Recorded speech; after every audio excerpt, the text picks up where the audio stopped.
തിരുവനന്തപുരം കോർപ്പറേഷനിൽ ഹാട്രിക് വിജയം പ്രതീക്ഷിച്ചുകൊണ്ടുള്ള സിമി ജ്യോതിഷ് മത്സരിക്കുകയാണ്.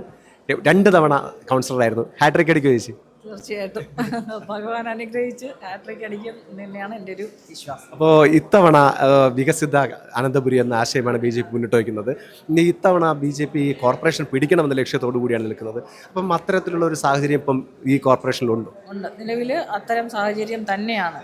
കഴിഞ്ഞ 10 വർഷമായിട്ട് നമ്മൾ BJP കൗൺസിലേഴ്സ് അതിനകത്ത് അനുഭവിച്ചിട്ടുള്ള കാര്യങ്ങൾ ഞങ്ങൾക്ക് പുറത്തെത്തിക്കാനായിട്ട് സാധിച്ചിട്ടുണ്ട്. എന്തൊക്കെയാണ് അതിനകത്ത് നടക്കുന്ന അഴിമതികൾ, അനീതികളൊക്കെ നമുക്ക് ജനമധ്യത്തിലേക്ക് എത്തിക്കാനായിട്ട് സാധിച്ചിട്ടുണ്ട്. അത് മാത്രമല്ല ജനങ്ങളും മീഡിയ വഴിയുമൊക്കെ കാര്യങ്ങളെല്ലാം നന്നായിട്ട് മനസ്സിലാക്കി വെച്ചിട്ടുണ്ട്. അപ്പോൾ തീർച്ചയായിട്ടും ജനങ്ങളുടെ പിന്തുണ BJP സ്ഥാനാർത്ഥികൾക്കുണ്ടാകുമെന്ന് നമുക്ക് 100% ഉറപ്പാണ്. അവരുടെ പിന്തുണ വോട്ടുകളായിട്ട് തന്നെ നമുക്ക് ഓരോ വാർഡിലും ലഭിക്കും.